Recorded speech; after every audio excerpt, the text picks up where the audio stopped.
Tout le monde était à la fête dans la maison. I know I lost so much weight, 15 pounds. I'm 15 pounds less than I used to be. Ces demoiselles d'honneur, les enfants, tout le monde venait se préparer. So beautiful. Me or the dress? Both, of course. La mère de Gladys nous disait à quel point elle était ravie qu'elle ait enfin trouvé quelqu'un qui la rende heureuse et qu'il se marie.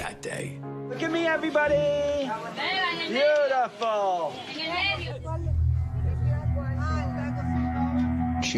Elle était ravie de sa journée. Elle était comblée d'avoir ses amis et ses demoiselles d'honneur auprès d'elle.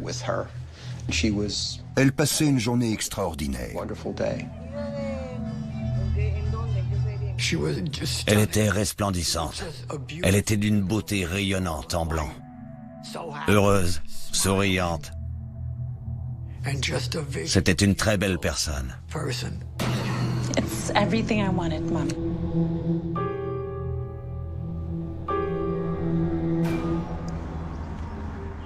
Les invités sont chez Gladys. Ils prennent des photos, ils se préparent à aller à l'église. James est déjà sur place. Il attend que la mariée arrive.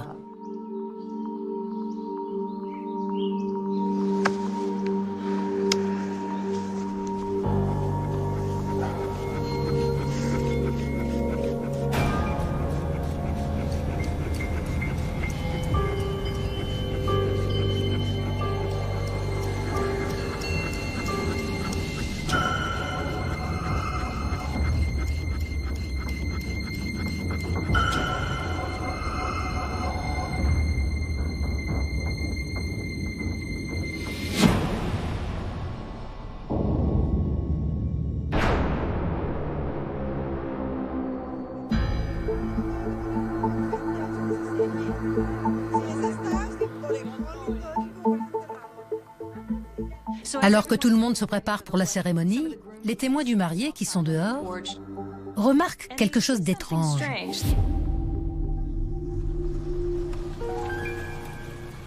Ils voient Augustine, dans sa voiture, passer lentement devant la maison. Il avait l'air normal, comme d'habitude, mais il n'arrêtait pas de passer devant chez elle. Personne n'a dit à Gladys qu'il faisait des tours de pâté de maison. On ne voulait pas la perturber le jour de son mariage. À quoi bon la contrarier alors qu'elle était si heureuse?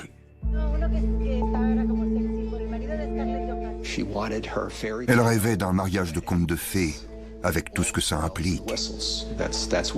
C'est ce que Gladys voulait. Après toutes ces années de travail, depuis son arrivée aux États-Unis, elle allait enfin vivre le mariage dont elle avait toujours rêvé.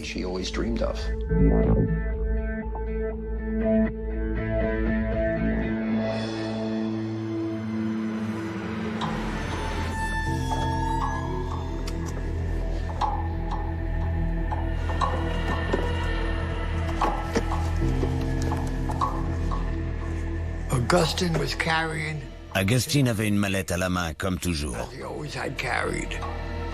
Tout le monde était contrarié de le voir parce que tout le monde savait que Gladys ne serait pas contente qu'il soit là. Good morning, gentlemen. Il était souriant. Juan, le frère de Gladys, lui a parlé. It's okay, brother. I'm just here to offer my congratulations to the bride. I don't want any trouble. Les témoins étaient un peu inquiets, mais après tout, Gladys et Augustine avaient été ensemble longtemps.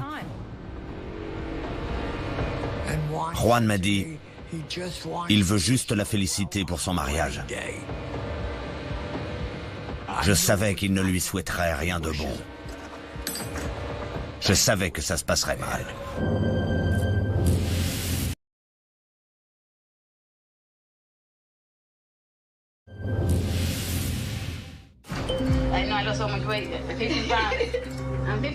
Sa robe est parfaite, les fleurs sont magnifiques et son fiancé l'attend à l'église.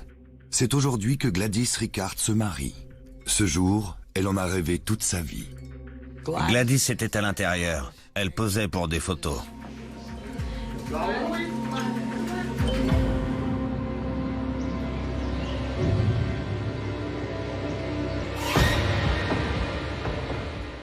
Augustine est arrivé devant la maison et a affirmé vouloir féliciter la mariée. Personne n'a tenté de l'en dissuader parce qu'il pensait qu'il venait en ami.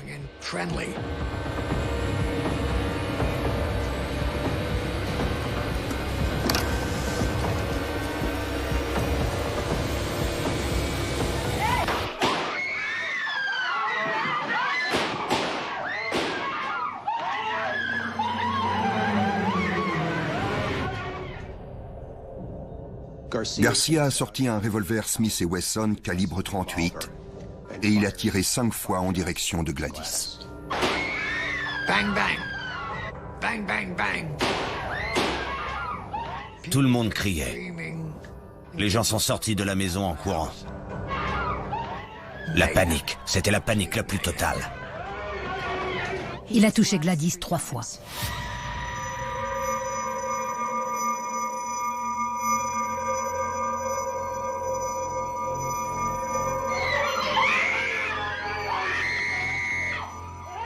Le frère de Gladys, Juan, lui a sauté dessus. Il a essayé de lui prendre l'arme des mains parce qu'on ne savait pas s'il comptait tirer sur les autres après avoir visé Gladys. Augustine a tenté de recharger son revolver, mais Juan était sur lui. Il tentait de lui arracher l'arme des mains. C'était un cauchemar, un véritable cauchemar d'assister à cette scène.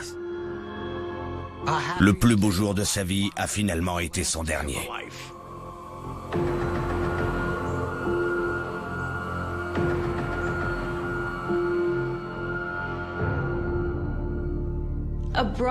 Une mariée qui est abattue le jour de son mariage, assassinée. C'est impensable.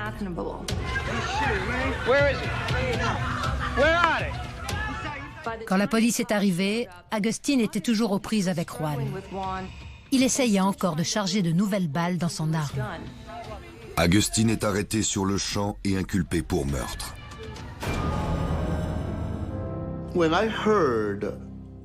Quand j'ai entendu parler de ce meurtre, je me suis dit que ce n'était pas Augustine. L'homme qui aimait sa communauté, l'homme qui aimait ses gens. Comment aurait-il pu faire ça? Il y avait des enfants présents. Ils ont tout vu. J'ai trouvé ça choquant. C'était complètement surréaliste. Assister à une telle scène dans sa vie, c'est horrible. Ça ne s'oublie pas. On ne peut pas oublier.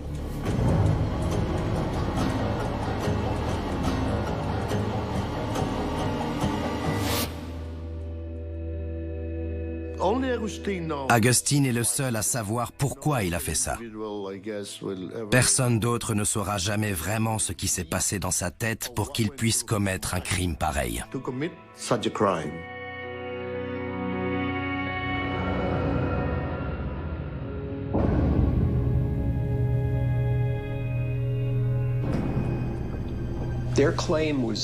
Ils ont affirmé qu'Augustine et Gladys avaient continué de se fréquenter pratiquement jusqu'au moment des faits et que, lorsqu'Augustine est arrivée chez elle ce jour-là, ils n'avaient aucune idée qu'un mariage devait avoir lieu.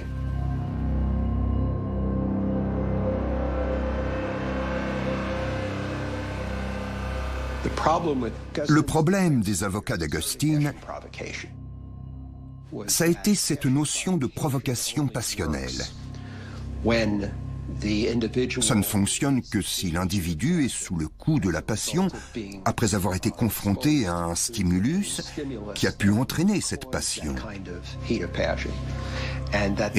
qu'il n'a pas eu le temps de se calmer, de se ressaisir, et de se comporter de façon raisonnable.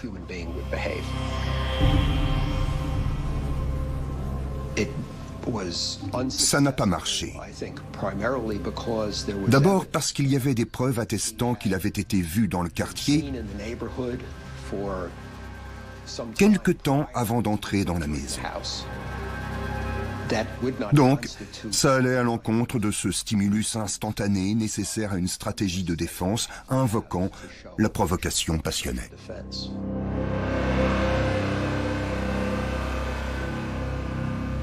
Le jury n'y a pas cru. Personne n'aurait pu y croire. Augustine l'a tué de sang-froid. Il a été reconnu coupable de meurtre et condamné à perpétuité.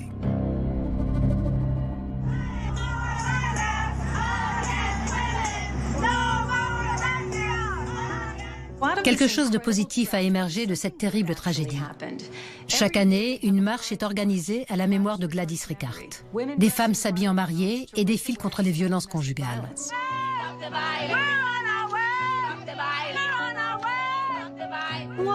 Beaucoup de femmes sont comme Gladys. Cette marche a pour but de sensibiliser les femmes aux signes avant-coureurs, aux indices qui peuvent laisser penser qu'elles sont avec un homme potentiellement violent.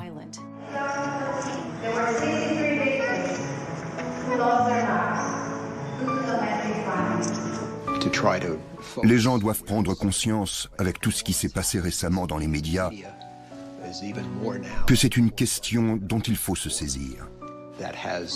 Et c'est le cas depuis la mort de Gladys. Ce qu'il faut retenir, c'est qu'on ne sait jamais ce dont les gens sont capables. Agustín García était un membre éminent de sa communauté. Quelqu'un qui avait une excellente réputation. Et personne n'aurait pu se douter qu'il serait capable de faire ce qu'il a fait.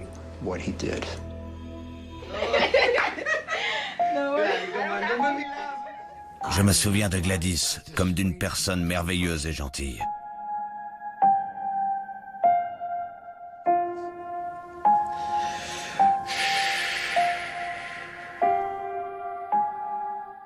C'était une amie extraordinaire avec qui on riait beaucoup. On a passé d'excellents moments ensemble. Voilà comment je me souviens d'elle. Elle n'aurait pas dû partir aussi jeune. Elle avait la vie devant elle. Elle sera toujours belle. Elle restera belle à jamais.